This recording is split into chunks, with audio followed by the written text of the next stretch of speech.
Olá a todos, e antes de vocês acompanharem o documentário completo, vou fazer aqui um resumo do que se trata o documentário. Quero aqui agradecer a todos que colaboraram, a todos que participaram, a todos os comerciantes e empresários que apoiaram também e abraçaram a causa. E explicar um pouco da ideia e o que eu mais aprendi neste documentário. Um olhar especial na descoberta do autismo vem justamente para conscientizar mais as pessoas. Conversei com várias famílias, trazendo um pouco a realidade, desde o diagnóstico e como que é, ter uma criança autista dentro de casa. Eu acredito que quanto mais a gente fala de alguma coisa, quanto mais a gente abraça uma causa, as pessoas têm mais consciência, posteriormente mais amor e empatia com o próximo. Através de diversas entrevistas com psicólogos, neurologistas, profissionais de educação, a gente consegue entender melhor quais as reais necessidades, o que essas pessoas mais precisam e o apoio da família, o quanto é importante. Vocês vão acompanhar diversas realidades de famílias piracaenses, de profissionais de Piracaia e de famílias que buscam dia a dia o melhor, sendo com orientações psicológicas, terapêuticas e também buscando cada vez mais entender esse mundo que é cheio de descobertas. Agradeço mais uma vez a todos os parceiros, a todos os colaboradores e queria também que você que se identificou ou se identificar após assistir com alguma das falas, que você comente aqui abaixo, que você deixe a sua história aqui também, porque com certeza daremos sequência a um novo documentário a fim de sempre conscientizar mais as pessoas. Desejo a todos um bom filme, espero que vocês gostem e indique para mais pessoas.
O autismo, ele é um transtorno do desenvolvimento neurológico e o critério diagnóstico que se dá desse transtorno, que hoje é chamado de transtorno do espectro do autismo, a abreviação de TEA, tem como característica o quê?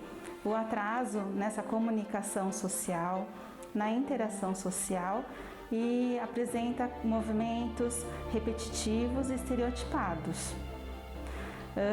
Hoje, segundo o DSM-5 e o CID-10, que são um manual de diagnóstico que a gente utiliza, o médico utiliza para fazer o diagnóstico, ele é dividido em 3 níveis. Nível 1, que tem um comprometimento mais leve, o nível 2, que ele tem um comprometimento médio, mas com o apoio ele consegue realizar suas funções do dia a dia, no trabalho, na escola. E o nível 3, que ele tem um comprometimento maior. Mesmo com o apoio, ele precisa de ajuda para realizar todas as funções do dia a dia.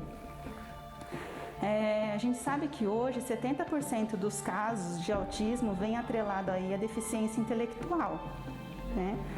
Há um tempo atrás, no DSM-4 ainda, transtorno do espectro autista, ele vinha dividido como síndrome de Asperger e os níveis eles eram separados médio, grave e severo. E hoje em dia não, hoje em dia com DSM-5 isso mudou. Para falar um pouquinho de autismo, esse tema, né, essa palavra que está tão em voga, nós precisamos lembrar desta sigla, TEA. Hoje já se sabe que o autismo é um transtorno, e o que significa um transtorno? É um conjunto de sintomas que vai caracterizar essa doença, certo? Essa doença tem duas características importantes que a gente tem que levar bastante em consideração. Perceberam que algumas crianças apresentavam dificuldades em estabelecer relações sociais. E também existia uma falha na comunicação dessas crianças. E muito interessante e importante lembrar que o autismo se caracteriza também pela fixação por rotinas e estereotipias, movimentos e rotinas repetitivas. Então, para fechar um diagnóstico de autismo, é muito pela fixação por rotinas e estereotipias, movimentos e rotinas repetitivas. Não foi só com relação ao autismo, mas o autismo foi um dos marcos. Há um pesquisador inglês, se não me engano, em 98, ele observou que crianças vacinadas, e a vacina em geral ocorre, claro, há vários momentos de vacinar, mas aquelas crianças vacinadas em torno de 2 anos, por exemplo, com a tríplice, apresentavam sinais que vieram a ser identificados como de um autismo. Por que essa coincidência? Porque com 2 anos estão mais claros esses sinais. A criança vai mostrar a exuberância desses sinais e o pesquisador formulou a seguinte hipótese: deve ser por causa da vacina. Essa vacina tríplice viral, ele afirmou isso, com certeza está criando esse problema que é o autismo. Bom, essa hipótese mexeu muito com as pessoas. E os pesquisadores foram atrás disso, ver se era possível confirmar esse tipo de relação de causa e efeito. E não descobriram, depois de pesquisas rigorosas, que havia uma relação de causa e efeito. E mais, perceberam que esse pesquisador, ou aquele pesquisador chamado Wakefield, usava métodos não convencionais para tentar provar a sua tese. E ele foi pego numa fraude, inclusive, a sua licença de pesquisador foi cassada. E aí buscaram fazer a contraprova.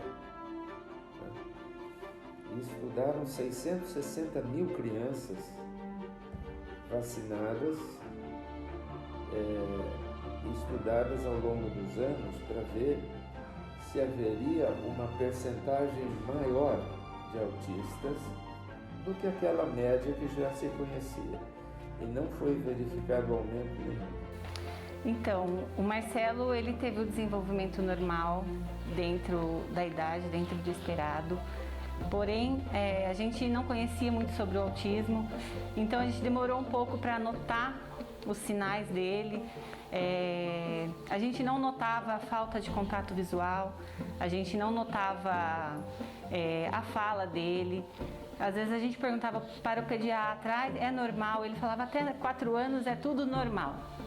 E a gente, por conta, a gente resolveu procurar outro especialista, onde foi feito o diagnóstico de TEA, e a partir daí a gente começou a fazer as terapias, os tratamentos, e já faz 5 anos que a gente está com autismo na nossa vida. Então, foi a falta de contato visual e a fala. As funcionalidades dos brinquedos também não eram correspondentes à idade, a tudo. O carrinho, ele não fazia a função correta de carrinho, ele só ficava virando as rodas, ele gostava de empilhar as coisas, ele gostava de tudo muito exatamente correto, não podia estar nada fora de lugar. Foi aí que a gente começou e viu que não era normal, dentro da normalidade de outras crianças, né?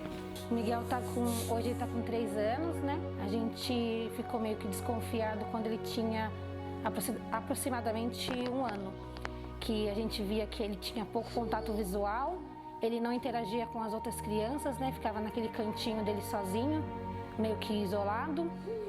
Ele começou a andar com as pontinhas dos pés também, e a gente chamava pelo nome e ele não respondia o chamado do nome, né?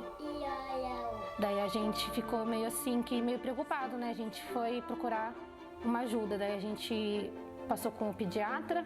Esse pediatra que a gente passou, ele nos informou que era normal, que era pra gente ficar despreocupado e que o Miguel ia se desenvolver com a idade dele mesmo. Daí a gente pediu uma segunda opinião e nesse outro a gente falou todas essas características do Miguel, né? De atraso de fala, de andar na pontinha dos pés, pouco contato visual. Ele não brincava com os brinquedos de forma funcional, né? Ele pegava o carrinho e girava. Ele não brincava direito com a forma que é mesmo correta.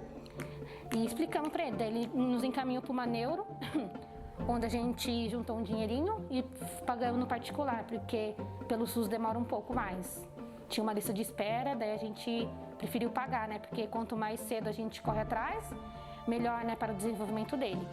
E a gente foi, né, na cidade de Bragança com uma neuro e ela nos deu um pré-diagnóstico, né? Diagnóstico precoce de autismo, né? Que ela falou que ele tinha realmente todas as características pra gente ir correndo atrás. Nos encaminhou pela PAI, aí a gente passa o Miguel até hoje com fono, fisioterapia, psicóloga e TO, que é terapeuta ocupacional. Então, meu nome é Joyce, né? Eu sou mãe do Matheus, ele tem 3 anos e 1 mês agora. E assim, o diagnóstico dele veio por volta de 2 anos e meio, que foi quando eu suspeitei assim que estava demorando muito para ele falar, né? E algumas pessoas assim da minha família mesmo, alguns amigos questionavam o fato, nossa, mas ele já tem uma idade assim, né, considerável, já deveria estar falando pelo menos algumas palavras. E foi quando eu comecei a procurar ajuda, né? Ajuda médica, consultar o pediatra para ver se isso era normal mesmo. E aí ele me encaminhou para os profissionais, né, adequados para a situação. Então, os primeiros sintomas eu, assim, suspeitei, né, quando ela tinha 5, 6 meses, assim, de vida. Eu comecei a ver alguns sinais, algumas coisas diferentes nela mesmo de bebê e depois no desenvolvimento dela. No sustentar o pescocinho, que ela demorou um pouco para sustentar, depois sentar, que ela demorou para sentar sozinha, depois para engatinhar, para andar, enfim.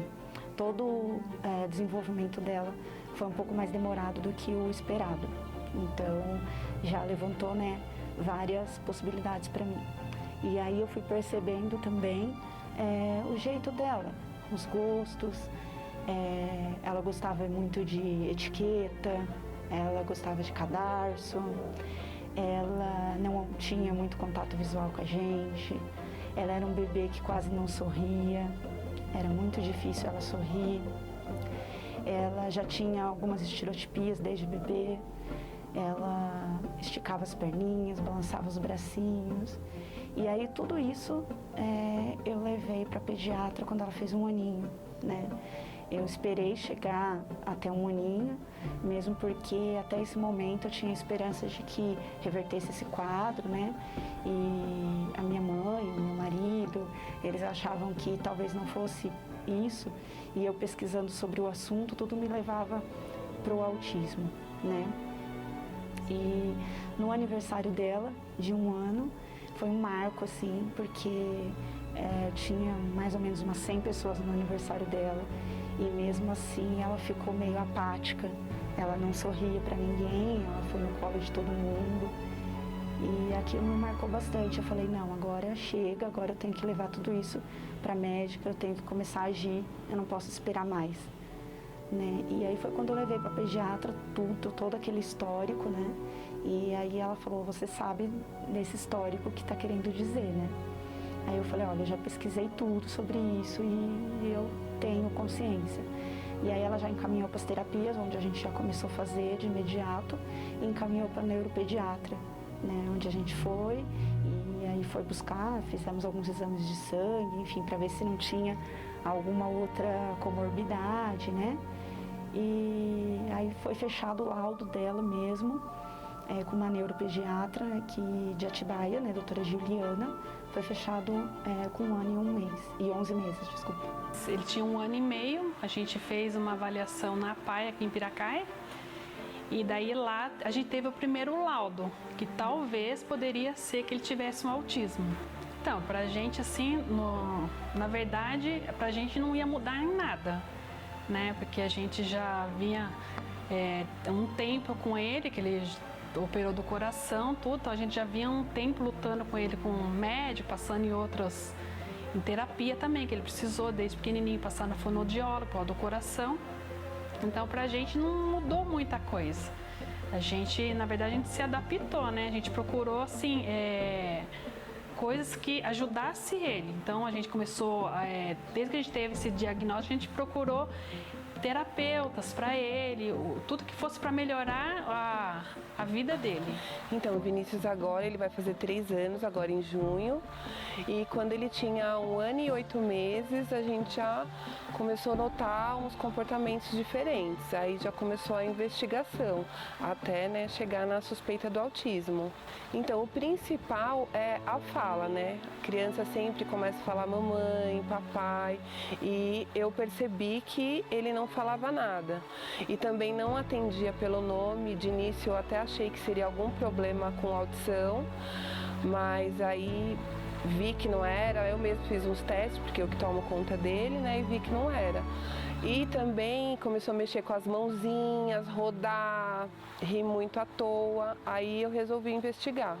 Então, meio que a gente já desconfiava um pouco, né? A gente, acho que mãe, a gente no começo, a gente parece que aceita um pouquinho. A gente não quer, né? A gente fala não, né? Mas aí eu vi que sentia que o Miguel era especial, né? E via que ele precisava, né, de uma ajuda, desse apoio todo dessa equipe. E hoje a gente vê o resultado, né? Ele já está, graças a Deus, evoluindo, né? Aos pouquinhos, que é assim, né? Devagarzinho. Mas ele já está bem melhor do que era no início, né? Então, antes, no comecinho, quando ele era mais novinho, ele gostava muito assim, de ventilador, tudo que girava ele gostava. Então passava um caminhão com roda, ele gostava, ele ficava olhando, mas era mais isso. Porque como ainda ele não falava, então a gente achava que era normal, porque até então ele andou normal, gatinhou normal, só na parte de falar que atrasou bastante. Então, da gente passava na fono e até então a gente não sabia direitinho o que era. Então, que nem eu falei, desde os 5 meses, 6 meses mais ou menos, eu já esperava que ela era diferente. Mas você receber do médico aquele diagnóstico, né? Ela escreveu o laudo, né? Eu tenho aquele laudo por escrito, é muito doído, assim, né, para a mãe. Eu costumo dizer que o meu coração, ele sangra todos os dias, né? Por isso. Ela sempre foi o sonho da minha vida e hoje eu falar sobre isso ainda dói bastante. Todas as mães costumam falar, é o luto, né, de ter o diagnóstico, né? Mas eu vivo isso ainda todos os dias. É muito difícil, as terapias, é difícil você conseguir, é difícil profissionais qualificados, é difícil você ter o dinheiro para as terapias, porque é tudo muito caro, então é tudo inviável, né? Você precisa correr atrás, você precisa ler muito. Eu já fiz alguns cursos pela internet, eu vejo muitos vídeos para eu aplicar nela em casa, né? Porque eu não tenho condições financeiras, né, de jeito nenhum para estar me locomovendo com ela para fazer. Então, como eu pontuei, né, sobre a fala, aí eu percebi assim que às vezes estava num grupo de crianças, ele sempre procurava mais brincar sozinho, não queria muito se enturmar, brincava às vezes de alguma forma diferente, né, pegava os brinquedos de alguma forma diferente, um carrinho, em vez de ele empurrar, ele girava a rodinha ou enfileirava quando eram coisas iguais. E assim, foi alguns pontos, né, que a gente foi juntando e vendo que não estava assim ali dentro do esperado, né. Então, assim, Dentro de casa a gente teve que se adaptar em várias coisas, né? Aprender como é a comunicação dele, que ele se comunica de outras formas, aprender a esperar o tempo dele, né? Respeitar, porque às vezes a gente quer, muitas pessoas querem obrigar a criança a fazer uma coisa que ela não quer e isso às vezes pode acabar ocasionando uma crise. Então, saber respeitar eles, o limite deles, o tempo deles. E eu acho que isso é o mais importante para você conseguir conviver bem com a sua criança dentro de casa, né? No geral, em tudo. Eu, desde novinho, quando ele teve o problema de cardiopatia que ele operou, a gente sabia, ele era diferente, ele era, especial. Fez vários exames novinho, né? E depois de um ano, quando entrou na escolinha, a gente até, daí pelo problema de cardiopatia, vamos colocar ele numa escola particular, e a gente já sabia que ele tinha alguma coisa. Tanto é que a gente ficou um ano com ele nessa escola particular, e aí tirou da particular e colocou na municipal, onde que a gente teve muito mais ajuda na escola municipal do que na particular. Assim, as pessoas olham com um olhar preconceituoso, né? Às vezes falam, nossa, que bonitinho ele andando na pontinha dos pés, né? Mas não sabe, né, a dificuldade. Outros olham meio assim, entre aspas, enojado, porque ele chega perto, se aproxima, é carinhoso. Então a pessoa não entende, ainda mais na pandemia que a gente estamos vivendo, porque não tem como fazer contato físico, né? Que nem nós vamos num tratamento, tem pessoas que já olham diferente. Ele gosta de chegar perto, abraçar agora, que ele está interagindo melhor, né?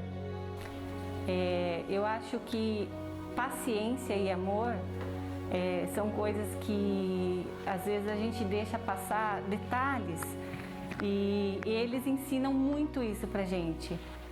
O Marcelo, ele gosta muito de contato físico, ele gosta de abraço, ele gosta de beijo. Tem crianças que não gostam.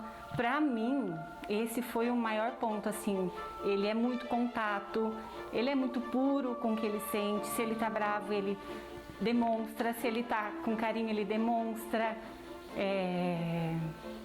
Então, assim, eu acho que paciência também é uma coisa que ele ensinou muito. A empatia, ele ensinou muito pra mim também. Para minha família também, que é uma coisa também que é muito importante. O apoio da família é fundamental. Para a gente que tem uma criança especial, é fundamental, pelo menos que a família, que é as pessoas que estão mais próximas, entendam e compreendam tudo que a gente vive, tudo que a gente passa. Então, a gente também, com isso, passa a entender mais os outros por essa questão. O que eu costumo falar de primeiro momento para todas as mães que quando vêm, logo do início, elas vêm com bastante ansiedade, né, quando vêm conversar com a gente, que a criança vem em primeiro lugar, antes do diagnóstico de autismo, ela nunca esquecer disso, porque às vezes quando o médico dá aquele diagnóstico ou quando ela está pesquisando, a ansiedade vem muito antes e daí vai pesquisar no Google, vai atrás de informações e quando você fala que a criança tem autismo, não significa que ela não vai aprender, não significa que ela não vai desenvolver, porque cada criança é uma criança. Então assim, não esquecer que acima de tudo ela é criança, que ela brinca, que você tem que sentar com ela e você tem que brincar, que você tem que interagir, você tem que proporcionar tudo o que você proporcionaria para uma criança que aí tem o desenvolvimento que a gente diz que é normal, né? Então a gente tem que deixar de lado um pouquinho esse diagnóstico e lembrar que o filho, ele é criança acima de tudo, que eu acho que aí as coisas fluem um pouquinho, né? Porque enquanto a gente fica vivendo só naquele diagnóstico, daí as coisas parece que não andam, não caminham. A gente sempre acolher. Acho que essa é a palavra, é o acolher e o carinho. Você tendo carinho com o próximo, a gente faz um trabalho bem bacana, porque informações, estudos, a gente sempre está correndo atrás. Mas se a gente não for humano para humano, o trabalho fica bastante difícil. E aí eu reforço o que a Cíntia falou. antes do seu filho ter um diagnóstico, ele é uma criança, ele é um adolescente, ele é um adulto que precisa se desenvolver dentro das suas limitações e com estratégias de apoio para suas limitações. Então, assim, hoje o seu filho está precisando de que apoio? Você vai fornecer esse apoio, né? E nunca esquecer da importância do brincar. Muitos pais, quando eles recebem um diagnóstico, eles ficam preocupados em sempre estimular. E aí esquecem do brincar, simplesmente por brincar. Aquela troca de afeto, de carinho, de amor, de sentar no chão, de rolar no chão, de fazer cosquinha. Muitas vezes, isso é o que aquela criança precisa para alavancar o seu desenvolvimento. Não ficar tão fechado ao diagnóstico, né? De saber que por trás daquele diagnóstico tem uma criança que precisa da relação de pai e mãe, dos irmãos, né? Os irmãos de uma criança que tem autismo, eles não podem também ser deixados de lado. Muitas vezes os pais começam a dar tanta atenção e procurar tanta ajuda para aquele filho que está ali com o diagnóstico de TEA e acabam se esquecendo do outro filho, e esse filho ele começa a observar alguns comportamentos do irmão que fala assim, opa, eu acho que vou começar a imitar para ver se eu consigo um pouquinho de atenção também, né? Quando o movimento precisa ser o contrário, não o irmão precisar imitar o irmão que tem o diagnóstico de TEA para ter atenção, mas ao contrário, começar a estimular a essa criança que tem autismo a imitar o irmãozinho, né? Então sempre inserir isso na interação familiar. O diagnóstico não é uma sentença, tudo requer um tratamento para estar amenizando, né, os diversos conflitos, né, que podemos dizer que possa ter, né, e para ter toda uma preparação, né, com os pais também, para os pais estar ajudando seus filhos a se desenvolverem na casa também, né, saber como lidar em diferentes tipos de situações que podem ocorrer, em crises, em diversos casos, para poder estar trabalhando isso, para poder estar trabalhando essa interação, né? Então, às vezes, assim, o que acontece, né? Você vai numa loja, num supermercado, não tem uma sinalização, assim, vamos supor, você vai no mercado, não tem na placa preferencial, tá lá, né, para deficiente, mas não especifica qual tipo de deficiência, né? Eu acho que não é só uma pessoa cadeirante, uma pessoa com a deficiência física que deveria ter identificado lá que tem preferência, né? Tanto que agora eu estou dando entrada com um RG, que é o RG de autismo, porque eu acho que fica mais fácil na hora de você se identificar, porque às vezes a pessoa olha e fala, mas não parece que ele tem nada. Então, você se identificar no local, às vezes você vai pegar uma fila preferencial, as pessoas te olham torto, porque, né, não é uma criança tão pequena, por que ela tá pegando a fila preferencial? Então, assim, às vezes isso fica assim, em aberto, vago nos lugares, que você fica meio se sentindo constrangido naquela situação, né?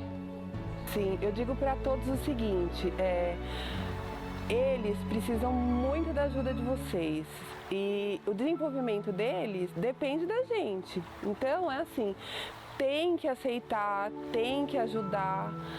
Quanto mais cedo aceitar, melhor vai ser, entendeu? Não tem assim muito o que eu dizer. Sobre aceitação, é assim, depois que te falam, ele é autista, você tem que aceitar, você tem que ajudar e correr atrás. Porque se você não correr atrás, lá na frente você pode se arrepender. Fé, bastante fé. Fé em Deus e muito amor. Amor pela criança, segura assim em Deus mesmo, né? E amor pela criança, muito amor, porque é isso que vai te motivar para você continuar seguindo em frente. E pensa assim, que você mãe, você é o pilar dessa criança. Pensa assim que você é o pilar da sua casa, do seu marido, porque muitos maridos acabam saindo de casa, eu já vi muitas histórias muito tristes assim, que depois do diagnóstico o marido vai embora, né? Porque infelizmente os homens, às vezes, eles ficam mais frágeis, né, nessas situações e acabam indo embora. Mas você é o pilar da casa, do marido, e o seu filho precisa de você, né? E só você pode salvar, eu costumo falar isso, que eu preciso fazer as terapias com ela, eu preciso salvar ela, entendeu? O autismo não pode vencer a gente tem que vencer ele. Acho que o principal é respeito. E os pais passar para os filhos a respeitar mais, né? Uma criança, porque às vezes você pega uma criança que ela não tem... A criança acaba sendo inocente, ela não sabe, né? Então, se os pais acabam passando para os filhos, ó, ele é diferente, então você tem que tratar ele diferente, tudo. Olha, eu diria assim, chora, mas não chega num momento que você enxuga suas lágrimas e bola pra frente, porque não é fácil você receber o diagnóstico, não é. E ninguém vai... Você pode chorar, você pode ter o seu momento de luto, porque é necessário aquilo. Mas acaba o seu momento de luto e vai à luta. Luta com força, com garra, corre atrás, porque o seu filho vai precisar de você mais do que nunca. Então, assim, não desiste, não desanima, porque tem momentos que você fala assim, nossa, eu não vou conseguir, mas você respira fundo, pede força para Deus e vai. Dá a cara a tapa, corre atrás, vai atrás do que for preciso. Às vezes você encontra um obstáculo ali de não conseguir um especialista que o seu filho precisa, de não conseguir uma vaga num lugar que ele precisa estar, mas corre atrás que você vai conseguir. Com determinação, você vai conseguir chegar e vai conseguir fazer tudo que ele precisar.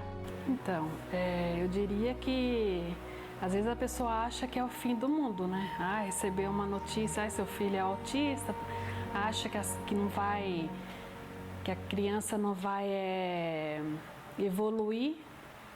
Ao contrário do Luiz Gustavo, eu não tenho que reclamar. Graças a Deus faz tempo que ele está fazendo e eu só tenho assim, que agradecer a todos os profissionais que cuidam dele. Todos sempre tiveram muito carinho. Eu acho que os pais têm que procurar uns profissionais para ajudar os filhos. Porque daí ajuda mais, né? Eles a compreender a aceitação, porque é difícil para os pais. Tem muitos pais que não aceitam.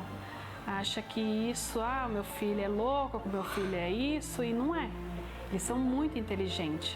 Então, eu acho que os pais têm que lutar, sim, pelos filhos, por bem maior deles. E com certeza, lá o futuro deles, eles vão conseguir alcançar alguma coisa, sim. A gente não pode perder a esperança nunca. Os professores notavam que ele tinha alguma coisa de diferente. E falou, olha, vamos começar a investigar, que a gente também sabia, vamos começar a investigar isso mais a fundo. Foi quando ele entrou fazer uma terapia, uma avaliação na PAI. E, paralelo a isso, ele já fazia outras, né? Ele fazia fonoaudióloga, ele já fazia psicóloga, desde novinho. E daí foi quando a PAI deu um diagnóstico que ele era bem provável de ser uma criança autista. E a gente conseguiu, com esse relatório, não vou falar benefício, alguma coisa para ajudar ele mais, né?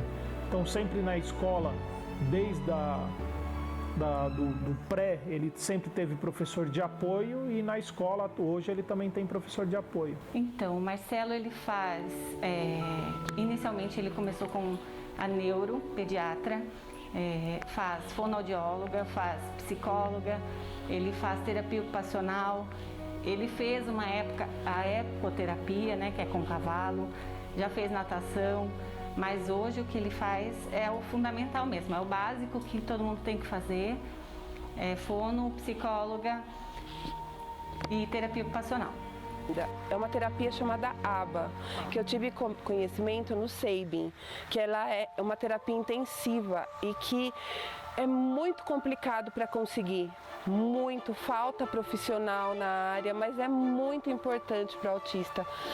Todo mundo assim hoje está brigando por essa terapia, porque é uma terapia intensiva, às vezes 24 horas semanais, mas que ajuda muito uma criança autista.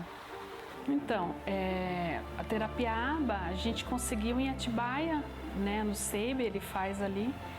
A gente conseguiu, assim, logo que a gente conseguiu as terapias lá, as pessoas lá conseguiram, viram como que ele precisava de mais ajuda, né, por ele já ser mais velho.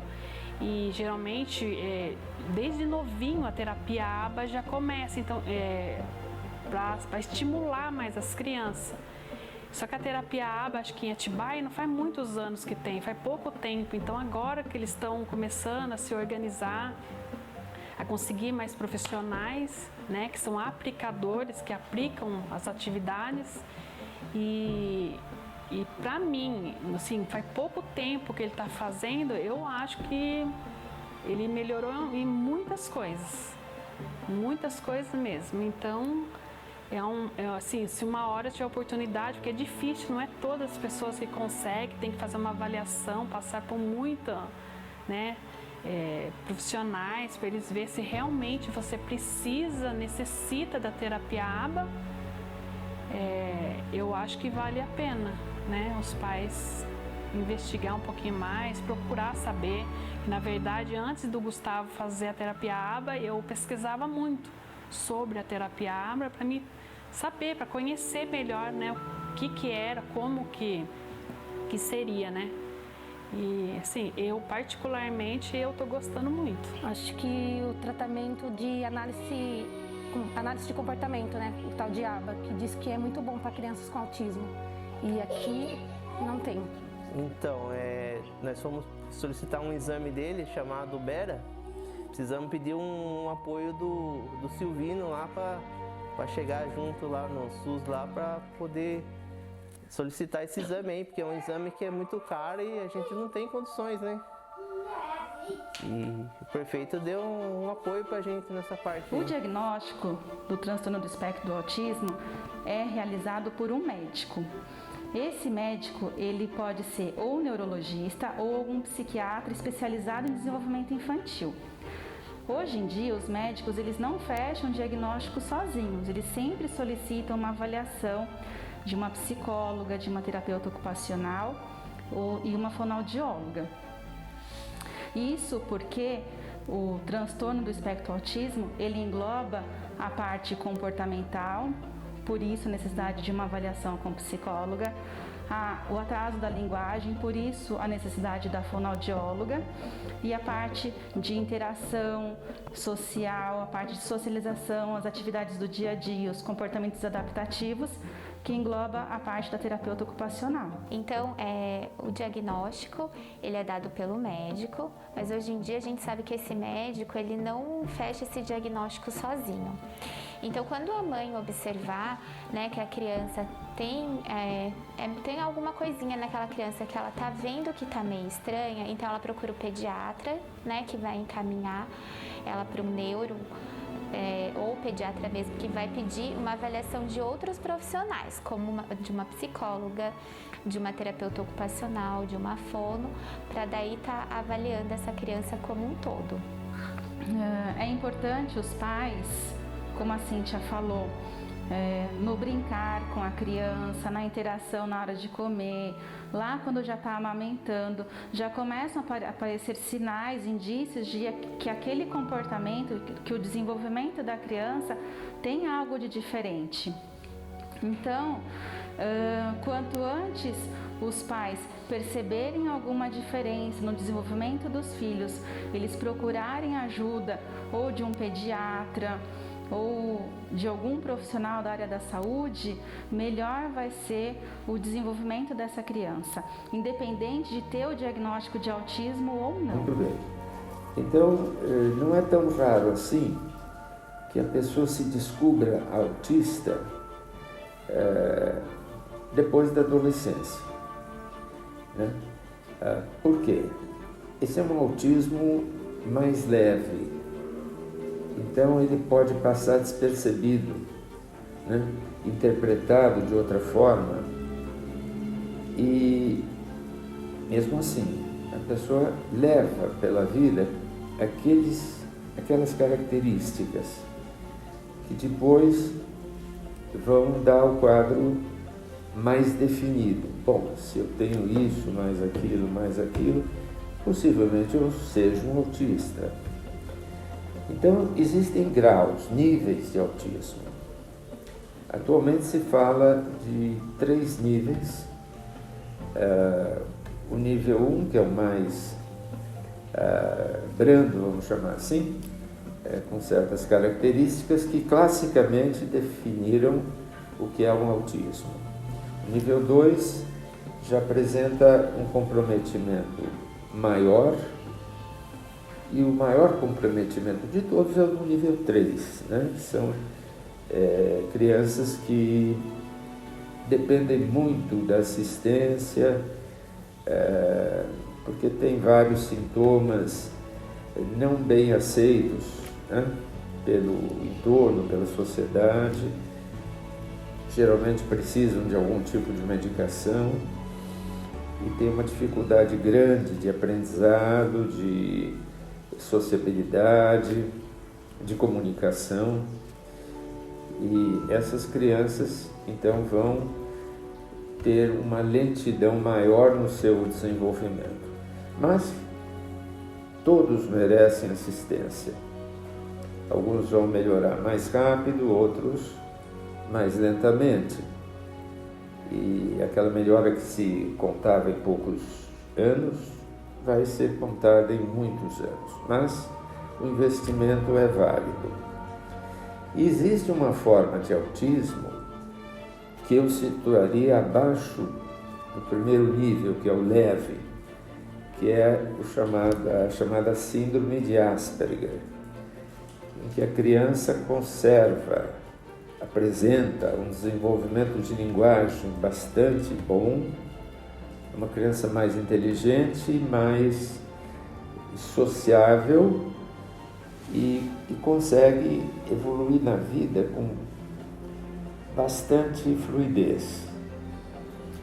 Tem as suas características, sim. Ele vai se tornar um adulto mais retraído, com mais dificuldade de interação social, uma pessoa que não vai perceber bem nuances do comportamento social, o que é adequado, o que não é, e vai ter dificuldade nessa área, especialmente.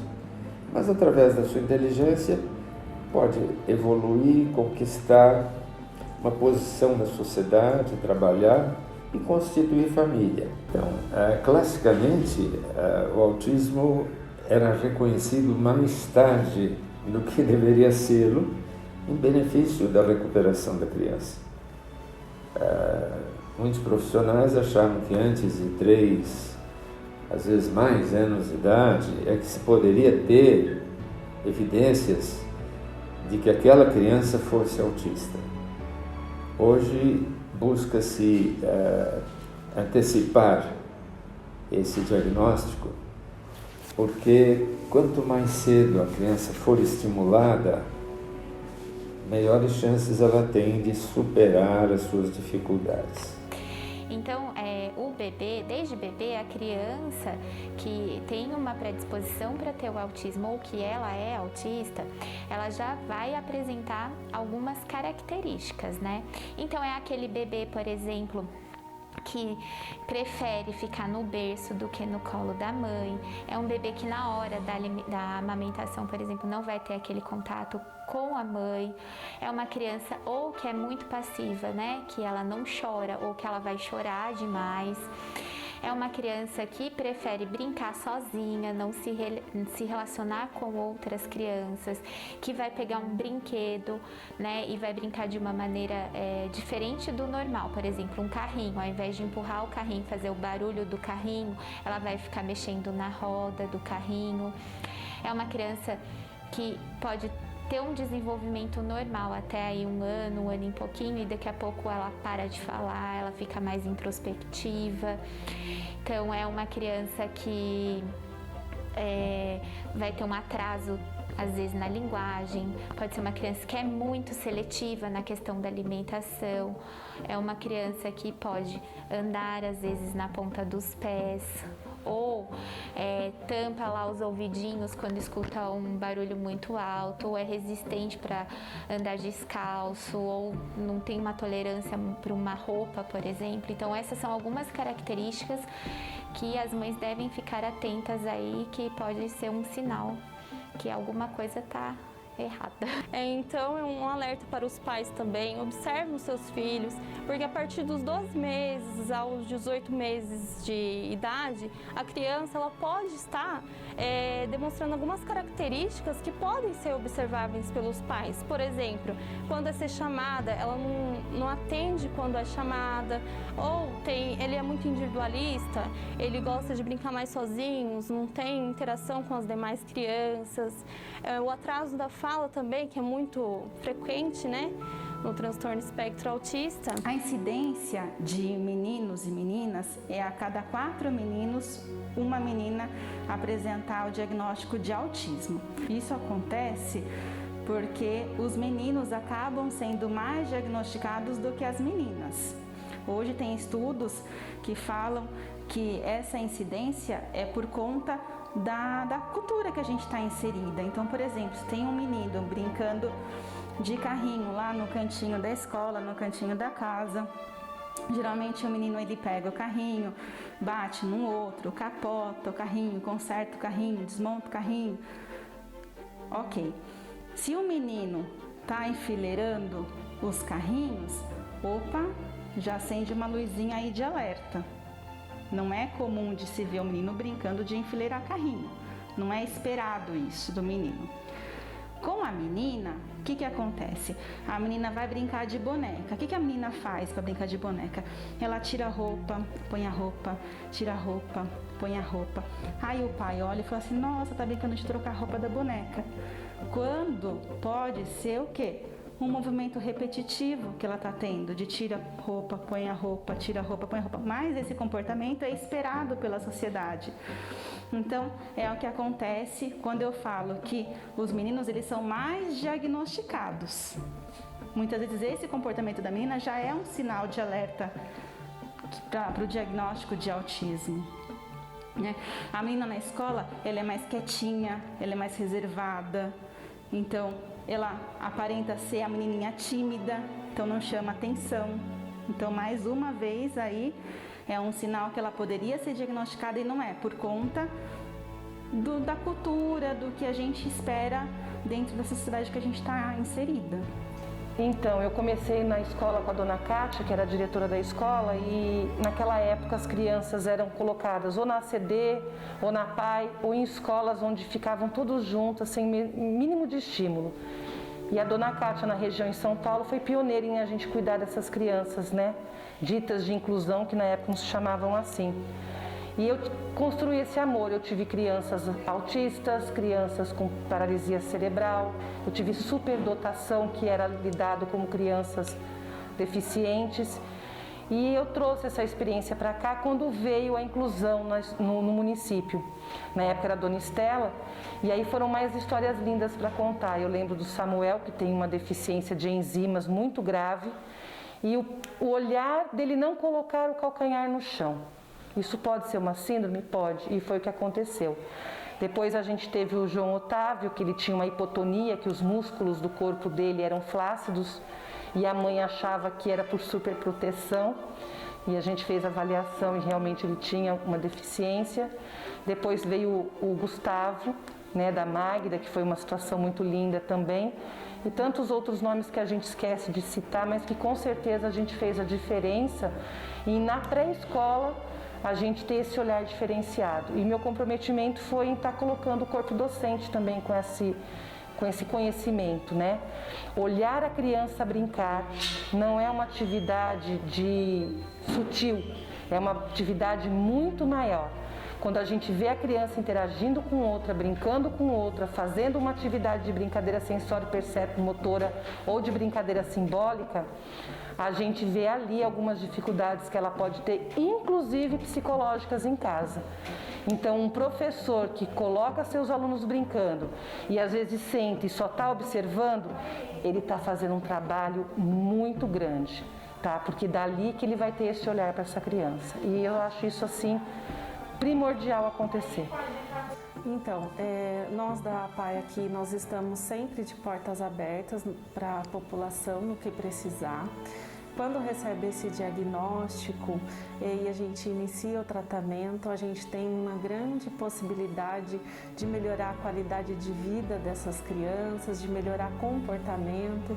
Então, o segredo é sempre estar com esses profissionais adequados, com experiência na área, trabalhar junto com a família e escola, que o resultado é bem positivo. Então, somos uma professora em cada sala, o atendimento é individualizado, então cada criança vem no seu horarinho direitinho, e a gente faz atividades com jogos pedagógicos, trabalhamos em ambientes externos também, trabalhamos com culinária, tudo isso para envolver dentro desse projeto que a gente tem, não é?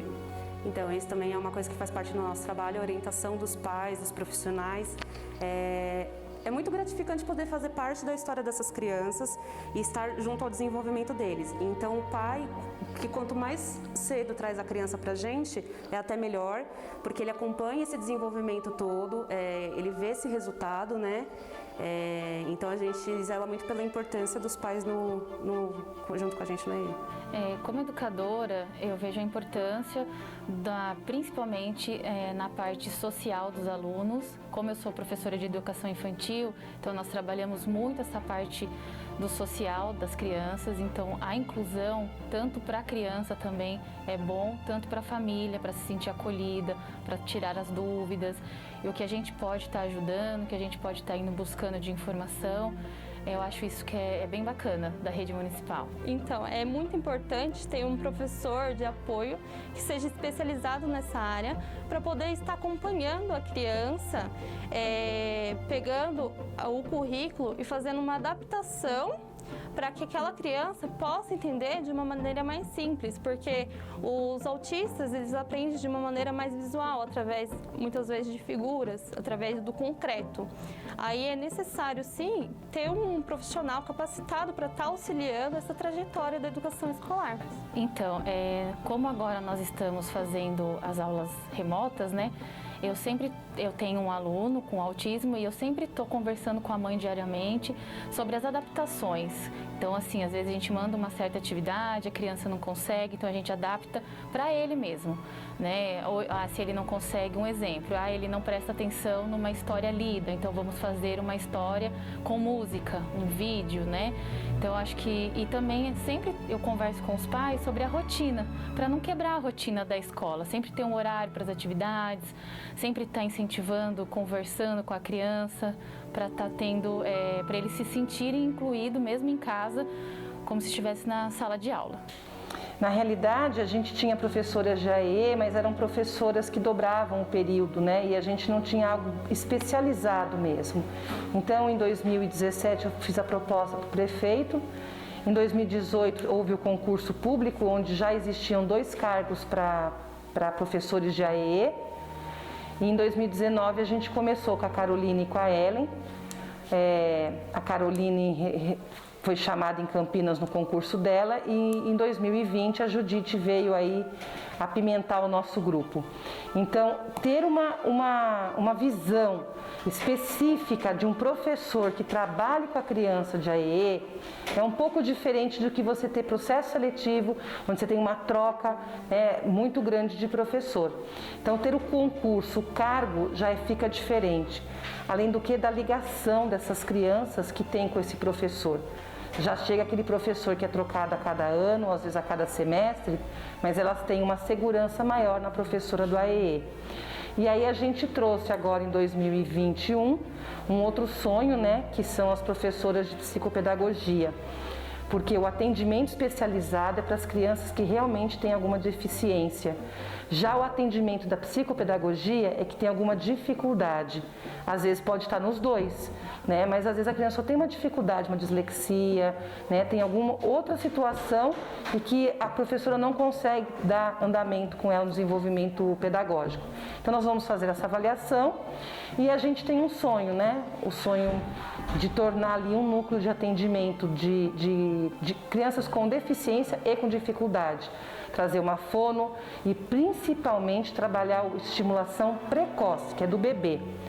A caminhada até aqui, eu sou de uma época em que a gente não tinha tanto Google para estudar na faculdade, então a gente tinha que comer as bibliotecas da faculdade. e não tinha esse acesso à inclusão como é agora, né? Então a estimulação precoce, o olhar precoce da criança, você consegue sanar muitas dificuldades. Quanto mais cedo, mais rápido a gente consegue sanar muitas dificuldades. Atualmente, no AE, nós contamos com 4 profissionais, 2 professoras especialistas em inclusão e 2 psicopedagogas. Então, nosso trabalho é eliminar as barreiras para eles conseguirem aprender dentro da escola regular. Então, a gente trabalha com a área atencional, com a área de vida diária, das atividades diárias, para eles terem autonomia para conseguir realizar. Meu nome é Cássia, sou psicopedagoga, clínica institucional. E aqui no departamento a gente está com um projeto agora de estar atendendo crianças com uma dificuldade mais acentuada. Então, estaremos realizando essa avaliação, tá? São crianças assim que não é o público-alvo do AEE. Então, não são crianças laudadas, são crianças, como eu disse, com uma dificuldade mais acentuada. Vai passar por avaliação para ver como é que está a memória, a atenção, nesse sentido para poder auxiliar melhor, fazer uma intervenção corretamente dessas habilidades. Esse projeto iniciou agora, tá? Em fevereiro. A princípio, o que a gente vai fazer? Como público-alvo tinha uma gama assim, de crianças que estavam sendo atendidas, que não eram laudadas, a gente vai iniciar por essas crianças. Então, peguei essas crianças, vou estar ligando para iniciar a avaliação. Outro público-alvo, no caso, as escolas vão estar enviando. Então, a criança está com dificuldade, ou os pais percebem que a criança está com dificuldade. Conversa com a professora, se a professora realmente achar que tem necessidades, depois de uma intervenção, que ela vai tentar fazer uma intervenção dentro da sala de aula, não teve resultado que ela gostaria, porque toda criança aprende, certo? Ela vai estar conversando com o diretor e o diretor vai estar encaminhando essas crianças. Como eu disse, é um projeto ainda novo, a gente vai estar sentando ainda, alinhando algumas partes. As crianças que já estavam no AEE e que não eram público deles, a gente vai estar fazendo essa triagem já estamos fazendo até, né? Já convocamos alguns pais e realizando essa avaliação. Tive sim, eu tive uma mãe que quando ela chegou, ela estava bastante assim descrente, né? Na realidade, o filho não era nem público-alvo da educação especial, o filho era TDAH e ela parecia que ela estava meio descrente em relação à educação como um todo. Daí ela se distanciou, mas a assistência social entrou em contato e quando ela voltou, eu me coloquei à disposição e ofereci para ela até mais tempo de trabalho, um atendimento mais duradouro e um apoio para o ensino remoto. E ela e o filho saíram muito satisfeitos. Não negue a dificuldade que seus filhos têm. Vão atrás, questionem o pediatra, questionem a fono. Primeira coisa é a gente saber o que está acontecendo com a criança. Às vezes uma criança muito hiperativa ou então aquela criança muito calada. Observe seu filho e questione os profissionais. E dali a gente pode traçar o que a gente pode fazer para a criança. Nós temos na história da humanidade muitas pessoas importantes que eram autistas. E a persistência, o fazer crescer, o se comunicar da forma dele, né? O Gustavo me encontra na missa, ele olha para mim com carinho e sabe das coisas, porque tudo dá para desenvolver. No autista não é um caso perdido, é um luto que tem que acontecer da mãe, né? Eu lembro que assim, é saudável. Até que ponto? Que a gente não sabe. A gente tem hoje exames de pezinho, exame de enzimas, mas o autista não se detecta daí. Então assim, conhecer o seu filho, observar o seu filho, conversar com profissionais da área e ir atrás, porque dá para fazer muita coisa. Dá para se soltar, ser feliz e deixar essa criança feliz também, que é o que vale a pena. O autismo se caracteriza por uma hipersensibilidade, né? A criança é muito suscetível a ter uma reação exagerada àqueles estímulos sensoriais que para nós são habitualmente manejáveis, né? Então, esse excesso de sensibilidade faz a criança, por exemplo, sofrer com ruídos fortes, com luzes, com cores, fortes, com cheiros. E muitas vezes a gente não entende, mas por que ela teve essa reação? Né? Porque algo a desagradou, algo se tornou desconfortável para ela. E isso nem os pais percebem, muito menos estranhos. Né? A criança pode mudar da água para o vinho. Ela está mais ou menos calma e de repente começa a ter uma crise de choro, de birra e até de agressão. E ela se agride e busca agredir o outro também. E a explicação mais plausível é essa. O comportamento dela pode parecer até de uma pessoa que ficou louca, né? Do nada se alterou. E nos primórdios do conhecimento do autismo, ele foi rotulado como psicose infantil. Né? E depois foi se verificando que a criança reage a estímulos que nós não sabemos necessariamente quais são, a não ser ruídos ou um choque no ambiente, etc. A gente sabe que ela vai reagir. O que se pode pensar disso, né? A mãe de um autista, ela precisa de muita informação, né? Para não se sentir perdida. E, em geral, o que eu observo no dia a dia, na clínica, é que são mães muito dedicadas, muito amorosas até, e raramente existe uma ou outra que não aceita, né, aquela criança. Esse tipo de reação de não aceitar é mais comum nos pais, né, nos homens. A mãe, em geral, aceita muito, de coração aberto pela criança, mas ela precisa entender melhor o que representa, né? Porque ela pode até se sentir culpada de repente, né? Eu devo estar fazendo mal ao meu filho, olha como ele reage, ele não quer muito contato, ele foge de mim, né? Isso são características da criança, não tem nada a ver com a mãe, né? Como eles são muito sensíveis, eles são sensíveis também ao toque. O toque deve ser algo desagradável para ele. Então ele foge do contato físico. Ele quer sair do colo da mãe. Às vezes é uma roupa que a mãe está usando, uma textura, né, que na pele dele faz mal. Então essas informações são necessárias para que a família entenda, ali está um ser muito sensível, né? Como é que eu vou aprender a lidar com isso? Sim, o recado que eu dou é para as famílias persistirem, acreditarem na criança, sempre em primeiro lugar, porque todas as crianças têm potencial de aprender e de se desenvolver, e procurar os profissionais para poder receber as orientações e colocar as crianças nos lugares certos. Então, eu acho que esse receio, ele pode ser próprio das mães, né? Mesmo quando a gente tem um filho que a gente vê que ele não tem tanta dificuldade, mas ele vai para algum lugar que é novo, que seja um passeio, né? Uma viagem da escola, a gente tem medo do que pode acontecer. E eu acho que é o mesmo medo que elas têm em relação ao filho que ela tem com autismo. Mas, encontrando os profissionais que dão apoio, que estão preparados para fazer o acolhimento, para incluir, elas vão se sentir seguras e daí o trabalho vai em frente e o desenvolvimento da criança é cada vez melhor.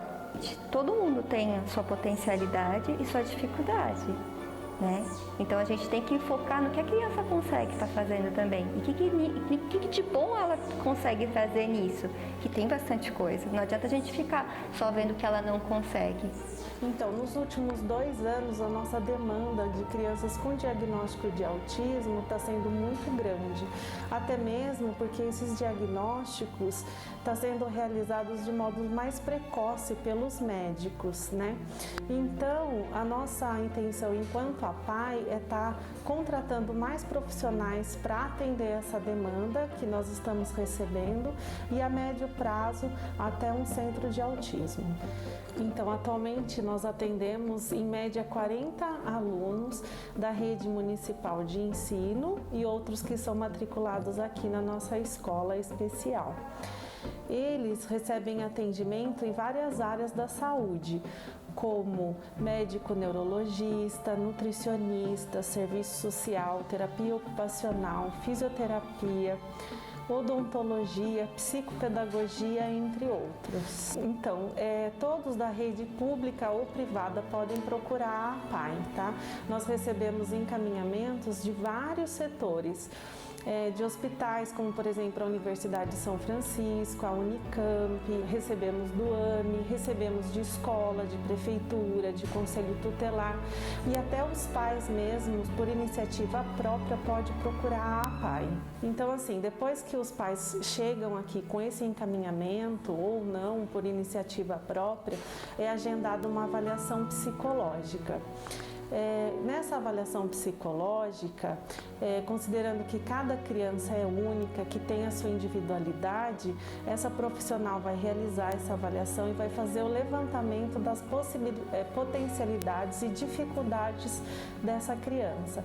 A partir disso, ela vai fazer os encaminhamentos para os setores da saúde que essa criança necessita. Então, o programa Criança Feliz, ele está no município há 4 anos. E ele atende gestantes, crianças de 0 a 3 anos e os BPCs, que seriam as crianças especiais até 6 anos. O bom é isso, que eles têm um tempo maior. E ele oferece essas oportunidades de estímulo, né, ao desenvolvimento infantil, porque são atividades direcionadas à idade e também ao fortalecimento de vínculo com o cuidador, porque às vezes o cuidador é a avó, a tia, o irmão mais velho não é necessariamente a mãe, então a gente quer que esse cuidador participe disso, né, na vida da criança, estimulando ela. Então o autismo, ele realmente assusta a princípio, né, porque infelizmente não estamos preparados para isso, né? Então essas 7 famílias que nós temos, a princípio elas estavam muito desesperadas, tal, até conseguir os atendimentos. Mas o que foi bom foi isso, foi confortá-las, acalmá-las, para que elas pudessem conseguir os atendimentos, né? Então o programa, ele deu esse fortalecimento, esse suporte para as famílias poderem lidar com a situação mesmo, né? Então, o programa Criança Feliz, ele atende, sim, os beneficiários do Bolsa Família, né? Então, a mãe que tem esse benefício, ou o BPC, porque o autista, ele vai para o BPC, né? Então, ela pode estar procurando, e nós temos listas também. O governo manda uma lista e tem os BPCs, daí nós também fazemos a busca ativa. Eu sou a doutora Mayra, especialista em odontopediatria e pacientes com necessidades especiais. Também sou mamãe do Bento, um menino que faz parte do espectro autista. Então o autismo faz parte muito da minha vida, tanto no dia a dia em casa, como aqui no consultório. Atendimento em crianças com espectro autista requer muito cuidado, muita paciência. É importante primeiro nós avaliarmos todo o estado de saúde geral da criança. Depois entender quais são as suas individualidades, se existe algum reforçador, se a criança tem desconforto com, por exemplo, luz, barulho, toque. Todos esses detalhes são muito importantes para o sucesso no atendimento. Então, muitas vezes, é importante esse bate-papo inicial para que a gente possa entender essas individualidades de cada criança. E também preparar os pais. Essa conversa em casa, explicando todos os passos, por exemplo, da consulta, é super importante. Nós sabemos que os pacientes autistas, eles não gostam de chegar num lugar e não saber o que acontece. Isso é muito ruim para eles. Então, os pais compreenderem como que vai funcionar essa consulta, e nós geralmente explicamos para os pais, muitas vezes mostrando imagens, para que a criança já saiba o que vai acontecer. Isso faz com que essa consulta seja ainda muito mais tranquila. Sabemos também do real desconforto, muitas vezes, que é o simples ato da escovação. Muitas crianças apresentam uma alteração sensorial super importante. Então, o ato de fazer a escovação é um desafio, mas a escovação ela não pode ser uma opção, ela precisa ser realizada, mas muitas vezes com muita atenção, muita paciência e muita persistência. Por isso que eu sempre falo que a prevenção, esse cuidado é a chave para o sucesso, para que a criança nunca precise de um tratamento odontológico. Quando ela vier a precisar, se porventura precisar, muitas vezes ele pode ser realizado em ambiente ambulatorial, que é no próprio consultório, e outras vezes, dependendo do comprometimento da criança, ele pode ser realizado em ambiente hospitalar, onde é feita uma anestesia, onde a criança irá dormir, e nós realizamos esses procedimentos em ambiente hospitalar, para que seja mais seguro e confortável para a criança. É claro que nós iremos tentar ao máximo não precisar de atendimento hospitalar. Por isso que é importante controlar no dia a dia em casa, sempre a dieta e a escovação muito bem. Por mais desafiador que possa parecer, que é muitas vezes, é importante controlar todos os dias com uma escovação feita corretamente.